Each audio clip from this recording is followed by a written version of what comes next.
Salut toi. Bienvenue dans cette vidéo. Bienvenue dans cette vidéo.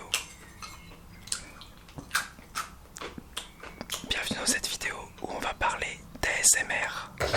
Ta gueule! Alors tu l'auras compris, dans cette vidéo on va parler d'ASMR. Ça fait quelques mois que je m'y intéresse et je me rends compte que la télé aussi commence à en faire des reportages, mais la plupart des reportages qui sont faits là-dessus sont assez condescendants et finalement on n'essaie pas trop de s'intéresser à ce que c'est réellement l'ASMR finalement. Alors aujourd'hui je t'emmène à la rencontre de Paris ASMR, c'est un des plus gros youtubeurs ASMR français et je suis très content qu'il ait accepté justement de parler de tout ça parce que c'est un gars qui tente énormément de choses sur sa chaîne et qui a une vision assez globale de l'ASMR. Donc on va essayer de comprendre pourquoi des gens adorent l'ASMR et d'autres le détestent complètement, comprendre un petit peu ce qui se passe dans notre corps quand on regarde une vidéo ASMR. Est-ce que les marques s'intéressent à l'ASMR? Bref, on va essayer de s'intéresser à tout ça de manière bienveillante comme d'habitude. C'est parti, générique. C'est vraiment sympa. Merci. Salut Florian, Hello. comment ça va? Bah écoute, ça va bien. Bah merci beaucoup d'avoir accepté cette invitation. Ça me tenait vraiment à cœur de parler un peu d'ASMR parce que finalement il y a un vrai public là-dessus, on en parle de plus en plus et en même temps on n'en parle pas tant que ça. Ça reste un peu un ovni. C'est vrai que c'est bizarre. On dit que on dit encore que les auditeurs d'ASMR sont un public de niche. Et pourtant, on en entend parler dans les émissions. On commence, je sais pas, lors d'un micro-trottoir, si les gens pourraient nous dire s'ils connaissent, mais ça reste encore un public de niche. En tout cas, j'ai cette impression-là. Justement, comment toi t'expliques à des gens qui connaissent pas du tout ce qu'est l'ASMR? Alors j'essaye d'éviter de passer par l'acronyme ASMR parce que c'est un cas de lettres un petit peu violente. Oui, il est complexe en plus le ASMR. Ça parle pas souvent quand on explique. Ça parle pas, et puis même la science en plus, elle a désigné ça de manière scientifique, mais elle sait pas exactement comment est-ce que ça fonctionne. Par contre, alors moi j'aime pas trop parler de frissons, tingles en anglais. J'aime pas trop non plus parler d'orgasme cérébral parce qu'on tombe vite dans le registre du sexuel, voire du fétichisme. Je préfère parler de quelque chose comme un massage, comme quelque chose de doux, une chaleur douce au niveau du crâne qui peut éventuellement se déplacer. Ça dépend, moi c'est pas mon cas, mais en tout cas c'est un phénomène totalement physique. Et en plus, il y a plein de sortes d'ASMR complètement différents en fait. Il y a plusieurs types d'ASMR et c'est un petit peu, j'ai envie de dire, en fonction des besoins ou des envies. C'est-à-dire que quelqu'un va aller sur YouTube et puis il va chercher ce qui le déclenche, entre guillemets, donc qui déclenche son ASMR. Ça peut être des sons, ça peut être un chuchotement, ça peut être aussi des mouvements de main, le fait de tourner des pages, du page turning. Donc c'est assez vaste et chacun fait son marché. En fait, ce qu'il faut dire, c'est que c'est pas parce qu'on a vu une vidéo d'ASMR qu'on a compris ce qu'était l'ensemble de l'ASMR. Parce qu'en fait, d'une vidéo à l'autre, c'est deux vidéos qui peuvent avoir rien à voir. Le point commun, c'est quoi? C'est en gros, ça déclenche de la relaxation chez nous? Alors, je dirais que le but premier, c'est d'abord de déclencher l'ASMR, c'est-à-dire de ressentir cette sensation physique qui permet de mieux dormir, de s'endormir vraiment, autant de se déconnecter de ses problèmes, mais de se reconnecter aussi au moment. C'est-à-dire que quand on observe quelqu'un qui va alors pour ma part, par exemple, ouvrir un paquet de chocolat ou présenter un livre ou montrer une huile essentielle, je pense, je suis pas à la place de l'auditeur, mais en tout cas moi c'est mon cas quand je regarde une vidéo, je me sens totalement connecté à ce que la personne est en train de me montrer. Et ça se passe pas forcément que sur YouTube, ça peut être aussi dans la vraie vie, c'est même d'ailleurs plus intense dans la vraie vie. On a comme une espèce de... C'est pas de l'hypnose, parce que l'hypnose, faut écouter la voix de quelqu'un, faut écouter une suggestion. La ASMR, c'est quelque chose qui t'attrape, entre guillemets, et qui va capter ton attention, et en plus qui va débrancher des mécanismes dans ton cerveau, qui fait que finalement les pensées vont s'arrêter, vont ralentir, et puis tu vas être complètement présent à quelque chose de totalement trivial. Donc c'est pour ça que ça peut paraître ridicule quand on se dit mais pourquoi est-ce que tu regardes quelqu'un tapoter sur un objet? Est-ce qu'il est fétichiste?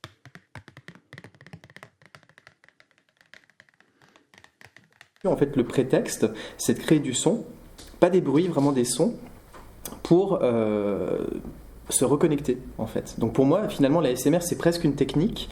Ça désigne un phénomène, une sensation physique, mais c'est pour moi presque une technique de relaxation, si on y est sensible. Comment toi, justement, t'as découvert la ASMR? Alors moi, j'ai découvert sur le blog Rue 89, et donc pareil, en fait, sur le coup, j'ai pas compris ce que c'était que l'ASMR, mais j'ai tout de suite compris ce qu'il voulait dire. Il parlait d'une sensation presque un petit peu hypnotique, très agréable. Maintenant, on parle de oddly satisfying, je crois. Et c'était les vidéos de Gentle Whispering, donc Maria, la grande prêtresse, la grande déesse de l'ASMR.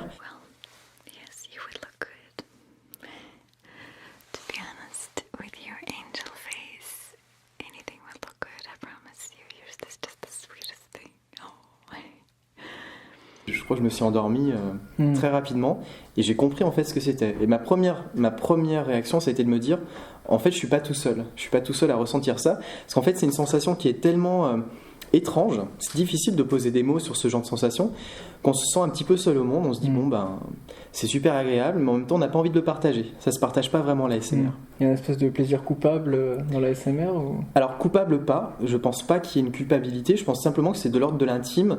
C'est un moment qu'on s'offre avant de dormir. C'est un peu comme un massage en fait. Un massage, c'est comme se dire si on se faisait masser à plusieurs, ça se partage pas. C'est quelque chose qu'on s'offre à soi et d'ailleurs qu'on peut pas se faire soi-même non plus. Il faut forcément qu'il y ait une espèce d'altérité ou qu'il y ait un autre face à nous-mêmes. J'ai vraiment l'impression qu'il y a deux réactions très extrêmes à la ASMR à chaque fois. Il y a des gens qui adorent ça, où ça leur fait énormément de bien, et il y a des gens qui rejettent ça vraiment de manière violente. De manière violente, je parle évidemment dans les mots, etc. Mais en tout cas, il y a des gens qui disent « Ah non, moi ça m'angoisse même ». Comment t'expliques qu'il peut y avoir ces deux réactions-là qui sont hyper extrêmes en fait ? Pour moi, c'est multifactoriel. Déjà, je pense que quand t'es sur YouTube, tu t'attends pas à tomber sur quelqu'un qui se retrouve à même pas 1 mètre de toi et qui te parle. Et puis en plus, pour peu que tu portes des écouteurs, tu vas vraiment sentir cette sensation de proximité. Je pense que on laisse pas entrer quelqu'un dans cette zone intime aussi facilement. Et je pense, notamment parce qu'en plus on est un pays latin, où le rapport à la proximité de l'autre est peut-être pas la même que dans une autre culture. Je pense que c'est quelque chose qui peut être choquant. Après, une fois qu'on a passé cette étape-là, je pense qu'on s'y fait. On sait que les vidéos ASMR sont faites comme ça. La deuxième raison, c'est que je pense que... Alors ça, c'est un discours qui est peut-être plus personnel. Il y en a qui te diront que tout le monde est sensible à l'ASMR. Moi, j'en suis pas certain. Je pense que quand on était... tout petit ou enfant, on n'a peut-être pas appris à percevoir les sons de la même manière que quelqu'un d'autre. Ça pour le coup, moi c'est des hypothèses, c'est presque de l'intuition. Est-ce que dans l'utérus, est-ce que au moment de la naissance, l'éveil au son, la manière de recevoir les sons, peut-être que ton cerveau ne reçoit pas les sons de la même manière que le mien, et c'est difficile de pratiquer une IRM sur quelqu'un qui ressent de l'ASMR parce que c'est un mécanisme très bruyant. Donc on n'a jamais fait ça en fait, on ne sait pas ce qui se passe dans le cerveau. On sait qu'il y a des hormones, du bonheur, du sommeil, dopamine, endorphine, oxytocine aussi, qui est l'hormone qu'a la femme avant d'accoucher. Même si on n'est pas une femme, visiblement ça fonctionne pour accoucher de magnifiques rêves. Mais en tous les cas, on sait qu'il y a un vrai effet sur le corps, mais on ne sait pas expliquer comment ça se passe. Et je pense que c'est ça qui fascine en fait les gens, c'est de se demander comment est-ce que ça fonctionne et pourquoi est-ce que ça ne fonctionne pas sur les uns et sur les autres. Il y a un côté très mécanique que je pense on expliquera à l'avenir, mais pour l'instant mon intuition est de me dire qu'on n'a pas tous appris à écouter les sons de la même manière et que du coup le côté cocooning aussi, le côté symbolique du chuchotement, il est peut-être pas le même chez les uns. Ça va être la maman ou le papa qui fredonne une comptine, ça va être l'instit qui donne une réponse, qui aide l'élève en chuchotant, mais il y en a d'autres qui vont penser à la menace, qui vont penser à l'angoisse dans le chuchotement. Peut-être pas la majorité, mais ça peut être aussi une forme symbolique de ce que peut dégager le chuchotement. Quel est le champ des possibles de l'ASMR ? Je sais que toi, tu as fait de l'ASMR en live dans un opéra. J'ai l'impression d'ailleurs que tu es un peu le seul en ASMR à le faire, à tenter des choses, à le coupler avec de la musique aussi, à tenter d'autres types d'expériences que juste du face cam, à essayer d'avoir des déclencheurs. Jusqu'où ça peut aller en fait l'ASMR ? Si tu pars du principe que c'est une narration, c'est comme si je te donnais une plume et que je te disais regarde, avec la plume tu peux écrire. Tu vas pouvoir tout faire en fait. L'ASMR c'est pareil, dès lors que tu sais qu'en chuchotant tu peux parler bien sûr à la raison par le langage, mais aussi au-delà de ça, les sons vont parler à ton corps, vont faire réagir ton corps, vont le faire frissonner, vont le faire se sentir de telle ou telle manière. En fait, tu sais que le champ des possibles est très vaste. Donc moi, ce qui m'a amené à faire d'autres choses que du simple chuchotement face caméra, c'est parce qu'en fait, les gens me contactent, d'autres artistes, d'autres créateurs qui me disent moi je suis danseur, j'adore ce que tu fais, est-ce qu'on pourrait essayer de faire quelque chose ? Et à ce moment-là, je suis en train de lire un livre où il est question justement, c'est Michel Onfray, du cosmos, qu'on aime ou qu'on n'aime pas, mais qui parle du lien aux choses, au monde. Je me dis, oui, essayons de faire quelque chose, on va filmer dans Paris. Ce temps mort ne permet donc rien d'autre que la mort. Il n'est pas le temps suspendu du mystique païen. un artiste qui est fasciné par la musique et qui veut re-questionner le positionnement du public face à l'opéra, un grand oui, bien sûr que j'accours à l'opéra pour faire de la ASMR, même si il faut faire ça d'une autre manière, puisque c'est quelque chose qui est très intime au départ. J'aime expérimenter. Et je pense qu'on peut aller dans toutes les directions, dans l'art, dans le bien-être, dans la sophro, dans l'hypnose. T'es un passionné de son, t'as un groupe de musique à côté. Le drapeau de mon royaume aux couleurs de ma douleur. Techniquement, est-ce que tout le monde peut faire de l'ASMR? Est-ce qu'il faut du matériel particulier? Alors, pour faire une vidéo YouTube, oui, il faut du matériel. Après, de la ASMR, tu peux en faire dans la vie. Tu peux en faire en ce moment même en prenant ta tasse et puis en tapotant dessus. Pour ce qui est de YouTube, alors oui, tu peux commencer assez facilement. Il y en a qui font de la ASMR avec un micro d'iPhone sur leurs écouteurs. Bon, ça va être très limite, mais ça peut fonctionner. Et après, tu as des micros qui sont relativement abordables, des micros binauraux, qui vont te permettre de donner cette sensation, donc stéréo, binaurale, de sentir la personne soit dans l'oreille gauche, soit dans l'oreille droite.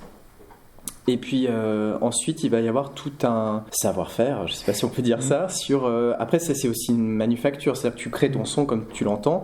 Moi, je ne veux pas forcément avoir un son ultra clean où j'enlève toutes les imperfections, mais j'aime bien quand même, après avoir enregistré, enlever le bruit de fond, ce qu'on appelle le bruit, white noise, le bruit blanc. J'ai tendance à pas vouloir mettre de micro sur l'image. Je préfère mettre des micros statiques de chaque côté, hors caméra, pour qu'il n'y ait pas ce côté technique qui vienne interférer. Ou alors c'est rare. Tu connais peut-être les micros avec les oreilles en silicone. Avec les oreilles, là, ouais. C'est pas forcément un business parce que c'est des micros qui valent leur prix, mais on n'est pas obligé de passer par là pour faire de la ASMR. Ouais. Tu peux te filmer en train de jouer à un jeu vidéo, parce qu'il y a des jeux vidéo qui sont très relaxants. Que ce soit Minecraft ou d'autres, on entend les bruits de pas dans le sol.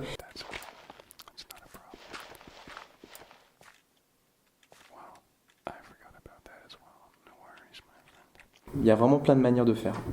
Est-ce que tu dirais que sur YouTube, l'ASMR, ça reste encore des thématiques de niche? On voit là, c'est assez intéressant de voir certains YouTubeurs ASMR qui se lancent et qui arrivent en quelques semaines à 20 000 abonnés d'un coup. Alors peut-être parce qu'il y a une demande, une offre qui est très peu présente. Est-ce que tu penses que la demande en elle-même est limitée, ou est-ce que tu as l'impression que toi tu fais partie des plus gros YouTubeurs français en termes de communauté? Est-ce que toi tu as vu une évolution là-dessus? Est-ce que tu as l'impression que ça se démocratise un peu, entre guillemets? C'est compliqué. C'est compliqué d'avoir de la distance là-dessus. Je pense que quand tu te lances dans un contenu qui est un contenu de niche, forcément tu vas être plus facilement visible. Donc peut-être qu'il y a une facilité.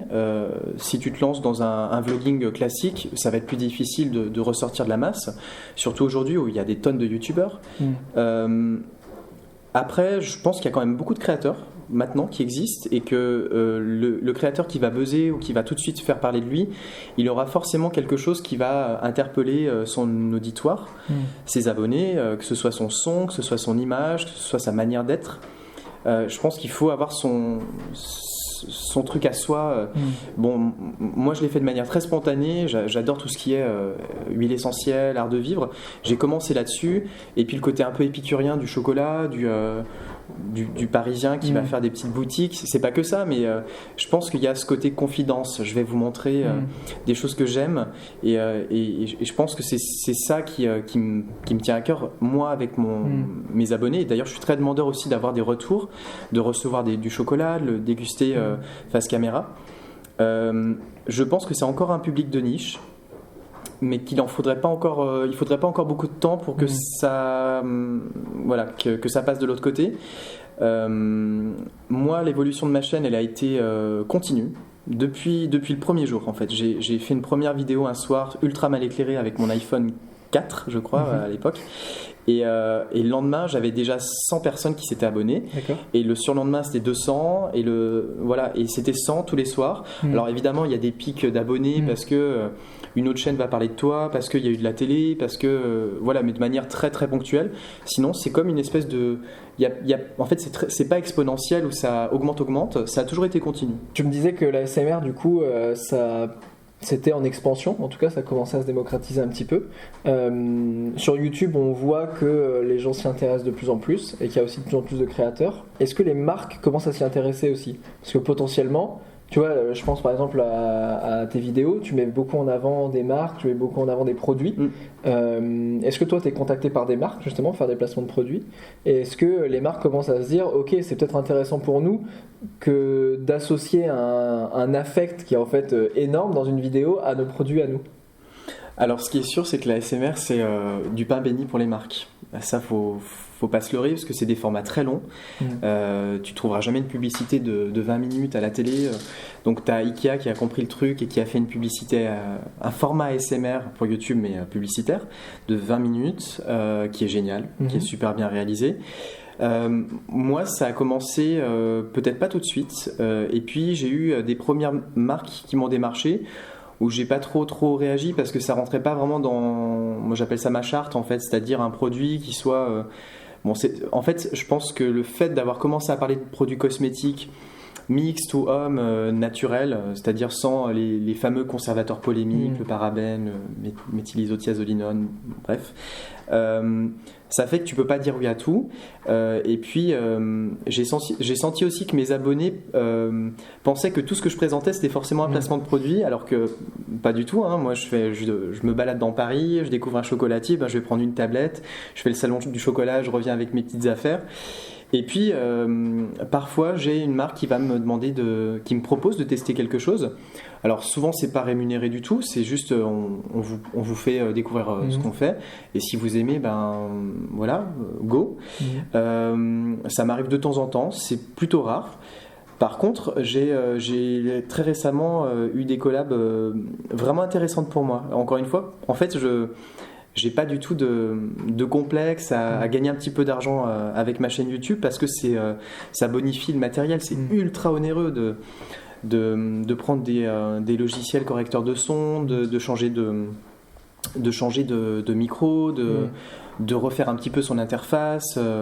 Donc pour moi, c'était aussi une aubaine. Alors, la première chose que j'ai faite, je crois que c'est la première, il y a eu Village Nature qui m'a contacté. Alors, c'était pas pour ma chaîne YouTube, c'était pour eux, pour leur Facebook, qui aimait beaucoup l'ASMR. Et comme c'était un coin super sympa, à côté de Disney, avec une réflexion, alors ils m'ont laissé carte blanche, ils m'ont dit viens tourner, et puis fais ta vidéo ASMR, fais tes vidéos, ils en voulaient 4-5.